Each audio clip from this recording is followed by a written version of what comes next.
Christmas పండుగ కార్యక్రమాన్ని ఏర్పాటు చేసి ఈ కార్యక్రమంలో నాతో పాటు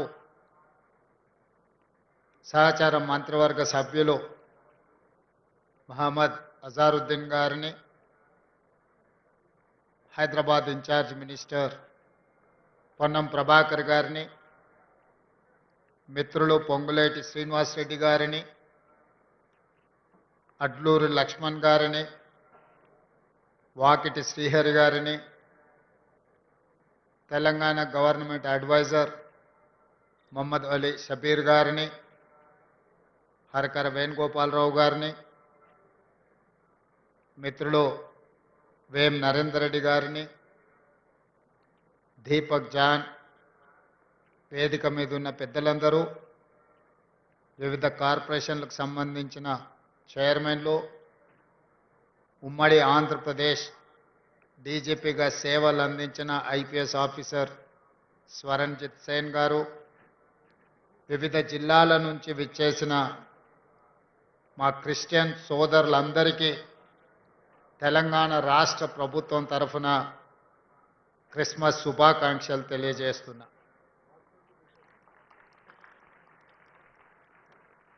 అదేవిధంగా 2000 సంవత్సరాల క్రితం పశువుల పాకలో జన్మించిన మానవ జన్మ ఎత్తి మానవ సేవనే మాధవ సేవ,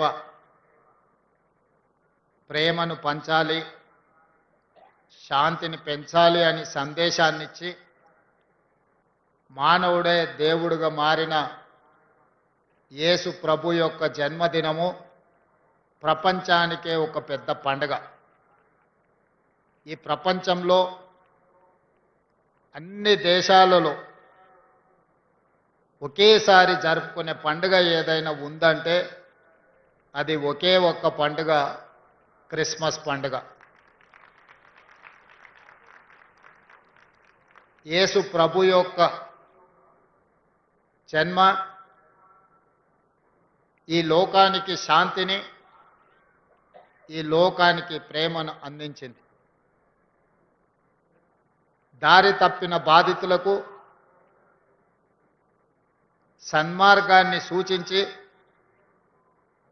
ద్వేషించే వాళ్ళను కూడా ప్రేమించేంత గొప్ప మనసును ప్రభువు మనకు అందించడమే కాకుండా నిత్యం వారి స్ఫూర్తి మనకు కలిగించి ఈ ప్రపంచమే ఒక శాంతి సందేశాన్ని అందించడానికి యేసు ప్రభువు కారకులైంది.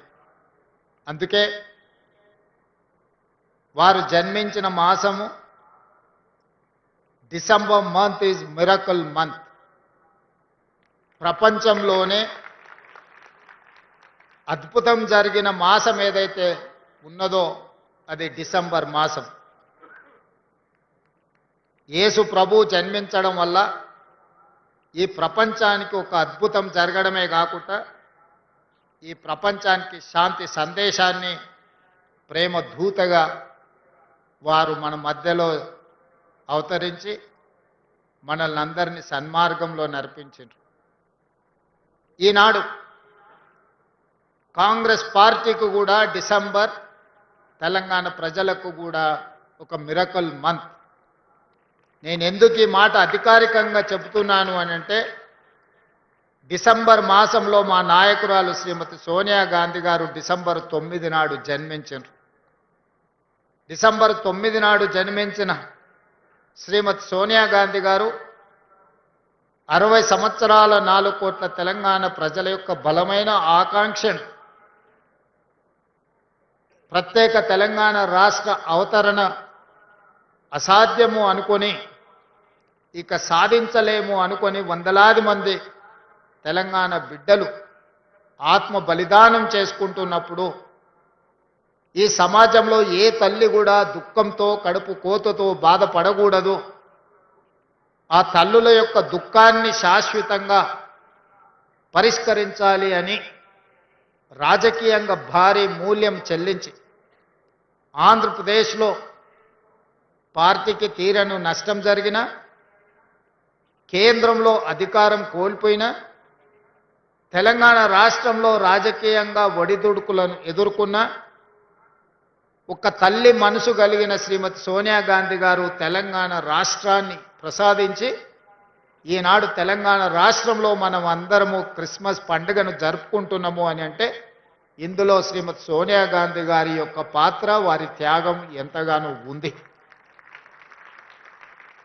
ఇదే కాకుండా ఇదే వేదిక మీద ఇదే మాసంలో డిసెంబర్ 7, 2023 నాడు పేదలు ఎన్నుకున్న ప్రభుత్వం, పేదలకు సేవను ప్రేమను అందించే ప్రభుత్వం, ప్రజాపాలనను ఇక్కడనే ప్రమాణ స్వీకారం చేసి బాధ్యత చేపట్టి 4 కోట్ల తెలంగాణ ప్రజలకు ఈరోజు శాంతిని అందించడమే కాకుండా సంక్షేమ పథకాలను ఈరోజు పేదలకు చేరవేస్తున్నాము. అందుకే డిసెంబర్ మాసము మాకు, పేద ప్రజలకు, తెలంగాణ సమాజానికి మిరకల్ మంత్ అని నేను అందుకోసమే అధికారికంగా ఈ వేదిక మీద నుంచి చెప్తున్నా. మా పాలనలో ప్రభు బోధనలను, వారిచ్చిన సందేశాన్ని, వారు ఏమి కోరుకున్నారో, మేము ఎవరికి చెరువ కావాలని వారు భావించినరో ఆ స్ఫూర్తితో మా ప్రభుత్వం పనిచేస్తుంది. ఈ 2 సంవత్సరాలలో ఎంతమంది ఎన్ని రకాలుగా మమ్మల్ని తిట్టినా, మా మీద ఆరోపణలు చేసినా, ప్రజల మధ్యలో విద్వేషాలను రెచ్చగొట్టాలని ప్రయత్నం చేసినా శాంతిని కాపాడుతూనే సంక్షేమ పథకాలు అమలు చేస్తూ రాష్ట్రాన్ని అభివృద్ధి పదం వైపు నడిపించను. ఈనాడు తెలంగాణ రాష్ట్రంలో మహిళలకు ఉచిత బస్సు ప్రయాణం అందించి దాదాపుగా 8,500 కోట్ల రూపాయలు ఈ 2 సంవత్సరాలలో ఆడబిడ్డలకు ఉచిత ప్రయాణానికి ఈ ప్రభుత్వం ఖర్చు పెట్టింది. అదేవిధంగా 65 లక్షల మంది స్వయం సహాయక సంఘాలలో ఉన్న ఆడబిడ్డలకు, పేదలకు 27,000 కోట్ల రూపాయలు సున్నా వడ్డీతో వాళ్లకు రుణాలు అందించి ఆర్థికంగా వాళ్ళు నిలబడడానికి ఈరోజు ప్రభుత్వం సహకరించింది. అదేవిధంగా పేదలకు నిలువ నీడ ఇవ్వాలి, పేదల యొక్క ఆత్మగౌరవం పెంచాలి అంటే సొంత ఇల్లు ఒక కల పేదవాడికి. అలాంటి పేదలకు ఇందిరమ్మ రాజ్యంలో 4,50,000 ఇండ్లు 22,500 కోట్లతోని ఈరోజు అమలు చేసి అత్యంత నిరుపేదలైన దళితులకు, క్రిస్టియన్లకు, ముస్లిం మైనారిటీలకు ఈరోజు మనము ఇల్లు ఇవ్వడం ద్వారా పేదవాళ్లను ప్రేమగా చూసుకోవాలి, వాళ్ళ గౌరవాన్ని పెంచాలన్న ఆలోచనతోని ఈరోజు మా ప్రభుత్వం పనిచేస్తుంది. గతంలో ఫుడ్ సెక్యూరిటీ, ఆహార భద్రత చట్టాన్ని పేదవాడికి అన్నం పెట్టాలి, పేదవాడిని ఆకలి తీర్చాలి అని ఆలోచన చేసి శ్రీమతి సోనియా గాంధీ గారు ఫుడ్ సెక్యూరిటీ యాక్ట్ తీసుకొచ్చారు. దాంతోని ప్రతి పేదవాడికి అది 5 కిలోల బియ్యం పంచే పంపిణీ కార్యక్రమం ఆనాడు సోనియా గాంధీ గారు మొదలుపెట్టిండ్రు. కానీ ఈనాడు పేదలు మెరుగైన జీవితం కోసం, తమ పిల్లల ఆరోగ్య భద్రత కోసం ఒక న్యూట్రిషన్ ఫుడ్ పిల్లలకు ఇవ్వాలన్న ఆలోచనతోటి 5 కిలోలను 6 కిలోలకు పెంచడమే కాకుండా దొడ్డు బియ్యం స్థానంలో ఈనాడు సన్న బియ్యము ఈరోజు ప్రతి పేదవాడికి తెలంగాణ రాష్ట్రంలో ఉన్న 3,10,00,000 మందికి ప్రతి నెల 6 కిలోల సన్న బియ్యం ఈరోజు పేదలకు అందిస్తున్నాము. ఈ సన్న బియ్యము వాళ్ళ సంటి పిల్లలకు తల్లిదండ్రులు సంతోషంగా ఈరోజు బుక్కెడు బువ్వ తినిపించగలుగుతున్నారు అని అంటే ఇది పేదల ప్రభుత్వం కాబట్టి పేదలను తమ కుటుంబ సభ్యులుగా భావించి ఈరోజు సన్న బియ్య కార్యక్రమాన్ని మనం తీసుకొచ్చినాం. అదేవిధంగా పండించిన పంటకు గిట్టుబాటు ధరనే కాకుండా 500 రూపాయల బోనస్ ఇవ్వడమే కాకుండా గ్రామీణ ప్రాంతాలలో వ్యవసాయానికి ఉచిత విద్యుత్తుతో పాటు పట్టణ ప్రాంతాలలో గ్రామీణ ప్రాంతాలలో ఉన్న పేదలకు 200 యూనిట్లు ఉచిత విద్యుత్తును అందించడం ద్వారా ప్రతి పేదవాడి ఇంటిలో వెలుగులు నింపాలి, వాళ్ళ కళ్ళల్లో ఆనందం చూడాలి అని ఈనాడు మన ప్రభుత్వం సంక్షేమ పథకాన్ని అమలు చేస్తే 50 లక్షల కుటుంబాలలో ఈరోజు ఉచిత విద్యుత్తు గృహాలలో ఈరోజు ఇవ్వగలుగుతున్నాం. 500 రూపాయలకే సిలిండర్ 50 లక్షల కుటుంబాలకు ఈరోజు మనం అందిస్తున్నాం. వ్యవసాయం చేసుకునే పేద రైతులకు 25,35,000 కుటుంబాలకు 21,000 కోట్ల రూపాయల రైతు రుణమాఫీ అమలు జరిగింది. రైతు భరోసా పథకం 9 రోజుల్లోనే 9,000 కోట్లు మన ప్రభుత్వం వచ్చినాక దాదాపుగా మనము 27,000 కోట్ల రూపాయలు ఈ పథకం ద్వారా అందించడం జరిగింది.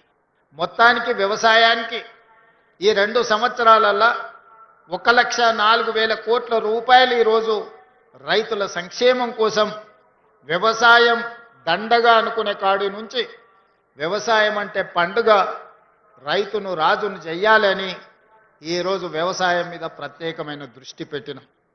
ఇవన్నీ ఒక ఎత్తైతే ఈనాడు ఒక అంశాన్ని మనం ప్రస్తావించుకోవాలి. వేదిక మీద చాలామంది పెద్దలు ఉన్నారు, ఎడ్యుకేషనల్ ఇన్స్టిట్యూట్స్ నడిపేవాళ్ళు. మొట్టమొదటి ప్రధానమంత్రి పండిత్ జవహర్లాల్ నెహ్రూ గారు ఈ దేశంలో ఉన్న నిరక్షరాస్యతను పారద్రోలడానికి, సమాజంలో మనం ఎదగాలంటే విద్య చాలా ముఖ్యం, ఆకలి తీర్చాలి అనంటే ఇరిగేషన్ చాలా ముఖ్యం. అందుకే ఆనాడు పండిత్ జవహర్లాల్ నెహ్రూ గారు education and irrigation is my policy అని ఆనాడు ఎడ్యుకేషన్ ఇరిగేషన్ని ప్రాధాన్యత క్రమంలో తీసుకున్నాడు. ఇదే కాకుండా ఆనాడు మనిషి యొక్క జీవన ప్రమాణం పండిత్ జవహర్లాల్ నెహ్రూ గారు ప్రధానమంత్రిగా చేపట్టినప్పుడు 32 సంవత్సరాలు. ఒక మనిషి యొక్క జీవన ప్రమాణము దేశ స్వతంత్రం వచ్చినప్పుడు 32 సంవత్సరాలు మాత్రమే. ఇది చాలా ఆశ్చర్యకరమైన సమాచారం. అందుకే వైద్యం అనేది అత్యంత కీలకం ఈ దేశంలో. ప్రభుత్వం వైద్యానికి ఎంతో ప్రాధాన్యత ఇచ్చింది, విద్యకి ఎంతో ప్రాధాన్యత ఇచ్చింది. కానీ ప్రభుత్వము ఈ కోట్లాది ప్రజలకు విద్యను వైద్యాన్ని అందుబాటులోకి తీసుకురాలేకపోయింది. ప్రభుత్వంతో పోటీపడి క్రిస్టియన్ మిషనరీసు ఒక వార్ లాగా ఒక యుద్ధం చేస్తే ఎంత గొప్పగా యుద్ధంలో గెలవడానికి ప్రయత్నం చేస్తామో, క్రిస్టియన్ మిషనరీసు ఎడ్యుకేషన్ అండ్ హెల్త్ని ప్రాధాన్యత తీసుకొని విద్యను వైద్యాన్ని ప్రభుత్వంతో సమానంగా ఈ దేశంలో పేదలకు అందించారు. కాబట్టే ఈ దేశంలో నిరక్షరాస్యతను నిర్మూలించి ప్రపంచానికే మేధస్సును అందించే సైంటిస్టులను, ఇంజనీర్లను ఈరోజు మనము ఉత్పత్తి చేయగలుగుతున్నాము. ఈనాటి జీవన ప్రమాణం ఈ మధ్యకాలంలో లెక్కలు బయటకు వచ్చినాయి. 72 సంవత్సరాలు మనిషి యొక్క జీవన ప్రమాణము సరాసరి ఈరోజు 72 సంవత్సరాలు. స్వతంత్రం వచ్చినప్పుడు ఒక మనిషి జీవన ప్రమాణము 32 సంవత్సరాలు ఉంటే ఈరోజు 72-73 సంవత్సరాలకు చేరుకున్నామంటే రాష్ట్ర కేంద్ర ప్రభుత్వాలు ఎంత ప్రయత్నం చేసినాయో వారితో పోటీ పడి సేవ చెయ్యాలి, మానవాళిని కాపాడాలి, ఈ కాపాడిన మానవాళికి విద్యను అందించాలి అని క్రిస్టియన్ మిషనరీసు కంకణం కట్టుకొని అంకిత భావంతో సేవలు అందించింది. కాబట్టి ఈ దేశంలో విద్య వైద్యము క్రిస్టియన్ మిషనరీస్ అందించిన సేవలని అభినందించాల్సిన బాధ్యత ఏ ప్రభుత్వానికైనా ఉన్నది. కొన్ని ప్రాంతాలలో ప్రభుత్వం కూడా చేరుకోలేని ప్రాంతాలలో ఈ మిషనరీస్ చేరుకొని అత్యంత నిరుపేదలకు విద్యను వైద్యాన్ని అందుబాటులోకి తీసుకొచ్చి వాళ్ళ ప్రాణాలను కాపాడడమే కాకుండా వాళ్ళ ఆత్మ గౌరవాన్ని పెంచే విధంగా పనిచేసింది.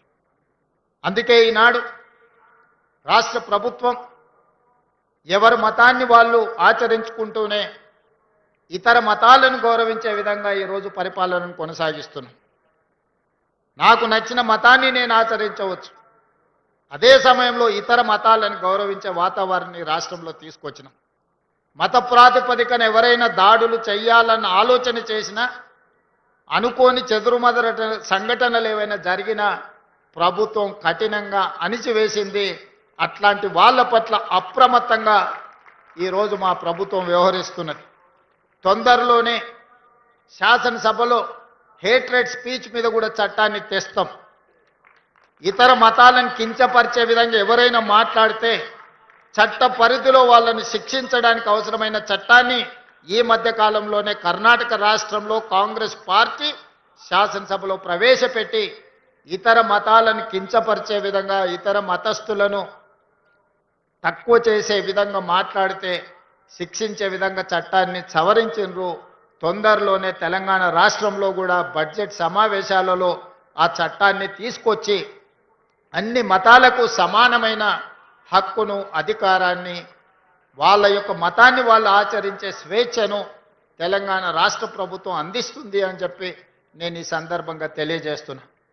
ఈనాడు క్రిస్టియన్ మైనారిటీ, ముస్లిం మైనారిటీ, ఇతర ఏ మైనారిటీలైనా ఉండొచ్చు, వాళ్ళకు అందించే సంక్షేమము అభివృద్ధి ఎవరి దయ కాదు, వాళ్ళ హక్కు అని నేను సంపూర్ణంగా విశ్వసిస్తున్నా. మీ హక్కులను కాపాడడానికి మేమున్నాం.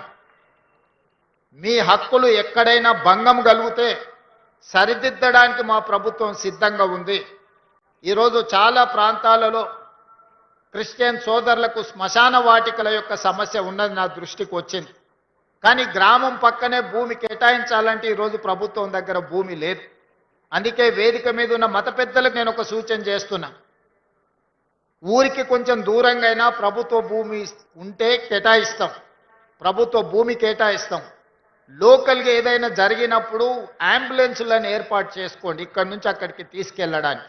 ఊరి పక్కనే శ్మశాన వాటిక ఇవ్వాలి అంటే ప్రభుత్వానికి భూముల అందుబాటు తక్కువ ఉన్నది కాబట్టి కొంచెం దూరంగా అయినా భూములను కేటాయించి ఆ భూములను కాపాడడానికి అవసరమైన రక్షణ గోడలు కట్టి భూములు శ్మశాన వాటికలను కేటాయించాలి అని, బ్రతకడానికి ఇల్లు ఇచ్చినప్పుడు మరణించినప్పుడు కూడా వాళ్ళని ఎక్కడ మనము తీసుకువెళ్ళాలో కూడా ప్రభుత్వం బాధ్యత ఖచ్చితంగా శ్మశాన వాటికల సమస్యలను కూడా ముస్లిం మైనారిటీ, క్రిస్టియన్ మైనారిటీకి సంబంధించిన శ్మశాన వాటికల సమస్యల్ని పరిష్కరించి ఊరికి కొంచెం దూరమైనా సరే మీకు భూమి కేటాయించే విధంగా ప్రభుత్వం చర్యలు తీసుకుంటుంది.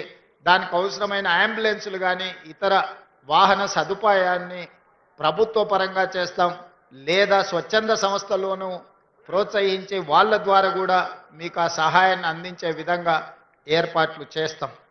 అందుకే ఈరోజు మిత్రులారా, ఈ మిరకల్ మంత్ యేసు ప్రభు యొక్క జన్మదినము మనందరికీ శాంతిని ఇవ్వడమే కాకుండా ప్రేమను పంచాలి అనే ఒక గొప్ప సందేశాన్ని అందించిండ్రు.